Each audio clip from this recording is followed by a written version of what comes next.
Back from the front line, but with no regrets.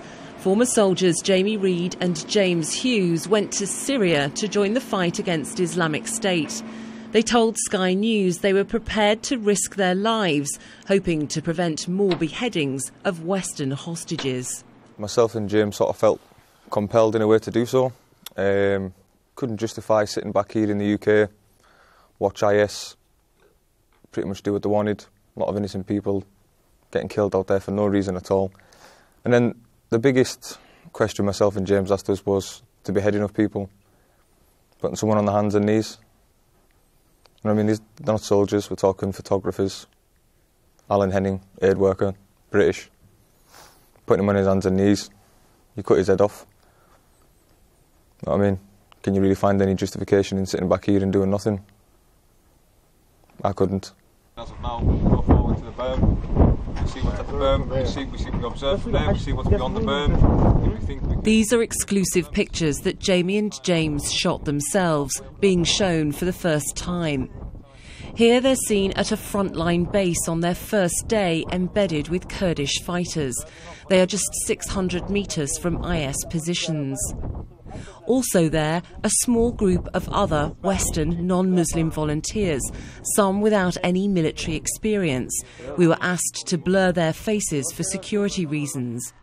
But as prize targets for IS, Jamie and James revealed they made an astonishing suicide pact if they faced becoming hostages.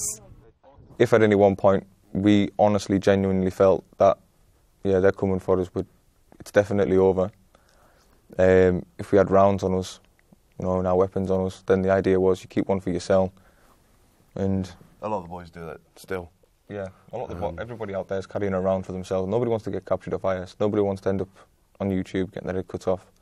And nobody wants that. So, for us, as harsh as it sounds, it's probably the better way to go. Just go. Right. Hands, you're after him, go. Come on, Bucky, man, get a move on. Help him. Fighting alongside the Kurds, they have defended themselves against allegations they went to Syria as mercenaries. There was no payment. You know, we sold everything we pretty much had to fund ourselves while we were out there, get our flights and ensure that we got home. I mean, we spent every last penny that we had. Yeah. And it's no joke, you know. We'll come back to a lot of debt, let's put it that way, yeah. This was life on the patrol base, trying to help the poorly organised Kurdish fighters. Yeah, like early hours in the morning, you know, just... Go twilight tonight? No, like... Morning? Like twilight in the morning? Yeah, twilight in the morning, we get in. And we set up shop in there with a 6-man team of 2 men observation, a couple of lads drinking, smoking, chilling. Yeah. I reckon the only decent observation point would be them farm buildings, you know. The first sort of day, me, myself and James rocked up. We were dead interested to know where the IS positions were. Obviously, it's a massive thing to know where they are. Do you know what I mean? So, like, you know, we went out with one of the Kurdish lads and 2 other Americans, and they were just showing us the IS positions that were in front of us. This is no man's land. This is a berm line. You know, nobody goes beyond this. They don't come beyond this. And straight away from that field, it was like no man's land, a berm line, like World War I. But whilst the Kurds treated Jamie and James as heroes, back in the UK they told us they fear reprisals from IS supporters. The counter-terrorism police have got our houses sort of red flagged, in a sense of if any calls come out of there, if any calls come up pretty much out of that area, they'll be straight to our house. We've got panic alarms fitted in both our houses now. Those patrols purposely put out in case of said event would happen. Yeah. After new legislation to crack down on jihadist fighters returning from Iraq and Syria, some had asked what would happen to the ex-soldiers when they got back. They were detained at Heathrow and questioned for 6 hours, but not arrested. We knew that there was a risk that we could be arrested on return, but...